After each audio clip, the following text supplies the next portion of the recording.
Android, they used a iPhone with an iOS system, and so on. That's all stat counters do. This is all it does. Okay.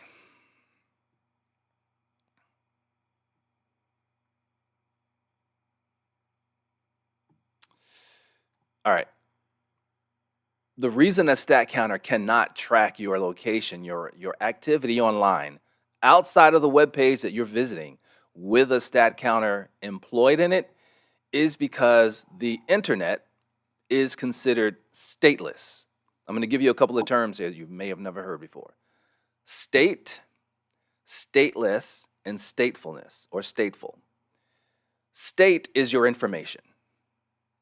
The internet, by design, is stateless, meaning it is, if you go to website A and give website A some information, you fill out a form, big or small, and then you leave website A, and then you go to website B, and you want to do something at website B, and they require some other, the same information that website A required.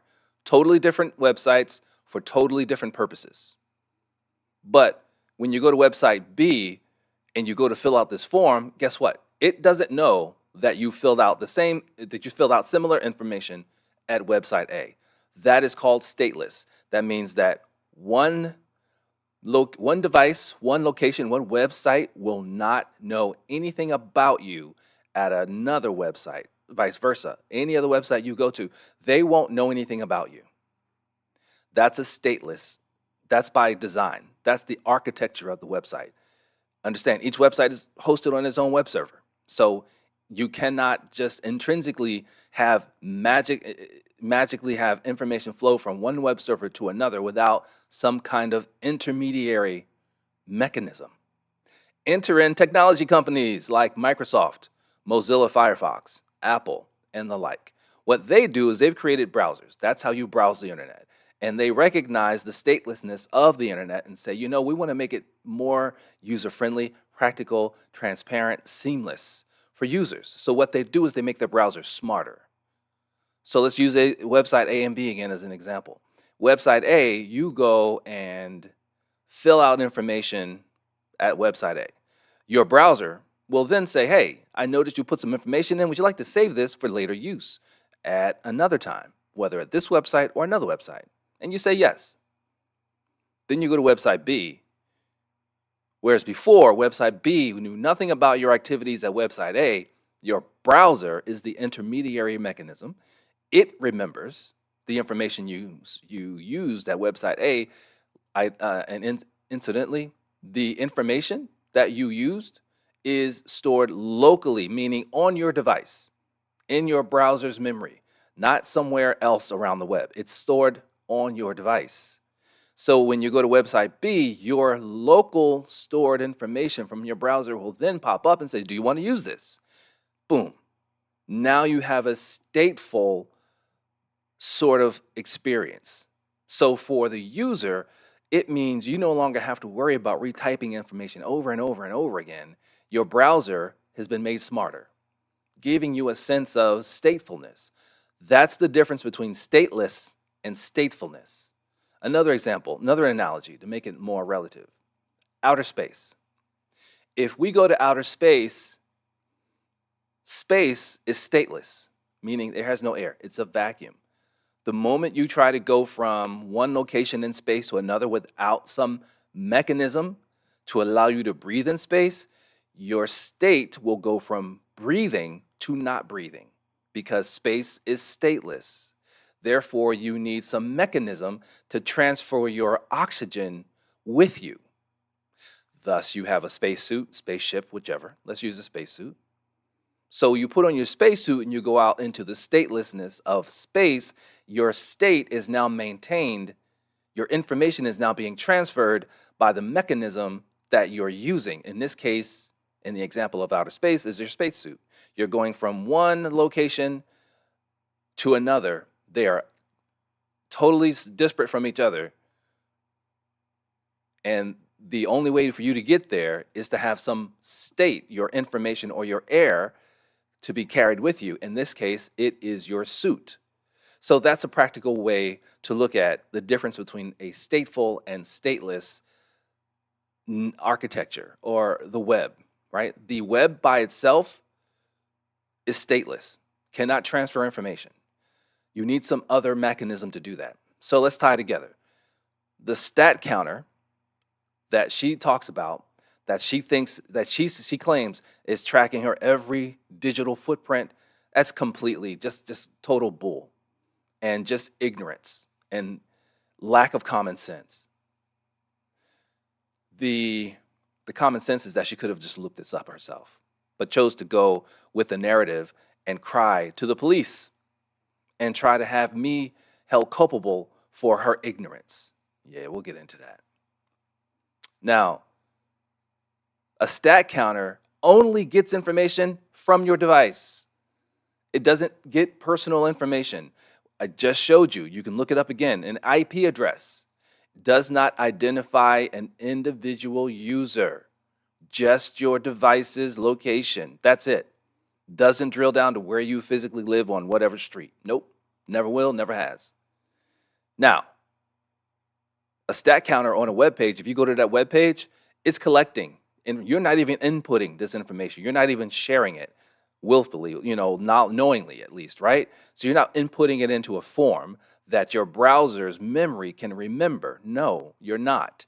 It's only reading your device, your browser's basic specifications, recording that for the company's use. A practical use of stat counter analysis is a website. And I, as a web developer, would get this all the time. Get an email, the web doesn't work. The website's not working. That isn't helpful. What is not working? Give me some more information. So a stat counter giving me the basics of like what browser they were using, the location, not really so much, but the type of device they were using, what the operating system was, what they did on the website, like if they clicked buttons, if they went to which pages. Also, let's see, what else would it be? I can't think of anything else right now. But essentially, what I'm saying is that information collected helps me make a better assessment of trying to reproduce the problem that they encountered. Because it could be that people with using certain browsers and certain operating systems, it just simply won't work as good as other operating systems and browsers at the website. So that's good information. That's a practical use. That makes perfect sense. It has to. There's no way our web could be as intuitive, seemingly intuitive, as it is now, as it is today, without this information. So a stat counter, by design, is only meant to help augment businesses and help users, not track information, not your personal information. Wrong again, Silhouette Tarot.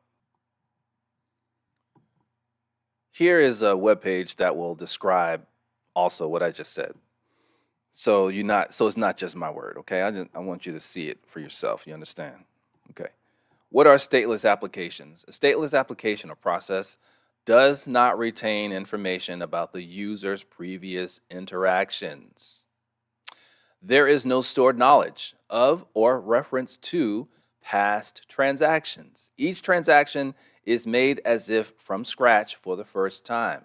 Stateless applications provide one service or function and use a content delivery system, either web or print service, to process these short-term requests. An example of a stateless transaction would be doing a search online to answer a question. You type your question into a search engine, hit enter. If your transaction is interrupted or closed accidentally, you just start a new one. Think of stateless transactions as a vending machine, a single request with a single response. So there is no way for a stat counter to track your prior footsteps, or any footsteps before, or not before, but after you leave that website. It just doesn't. It won't know that.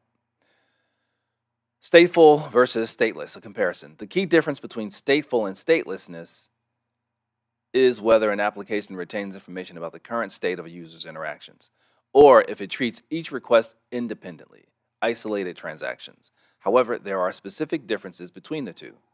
State retention. Stateful applications store information about the interaction, often in a database or in distributed memory, thus your browser. Stateless applications don't store information about an interaction, so a transaction will need to be done again. I'm not going to read the rest, but you understand. You get the point. So this is all I did was type in stateful versus stateless, and this is what came up.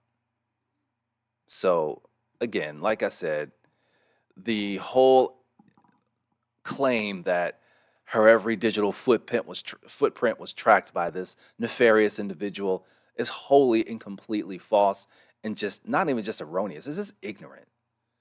And this is what she's done over and over and over again. It is disgusting to me. And I'm going to continue to make videos that will expose her ignorance, her narcissism, her egotistical nature, her inability to be accountable for what she's done. Not just to me. She's been harmful to her own kids, and I'm going to expose that. And also misleading her users and viewers with this fantastic story. I'm going to expose each and every facet of it that is relative to me that I can expose. The rest of the majority of the stuff that she shows is screenshots of an account that I have no control over. It's got nothing to do with me. Nothing. More to come.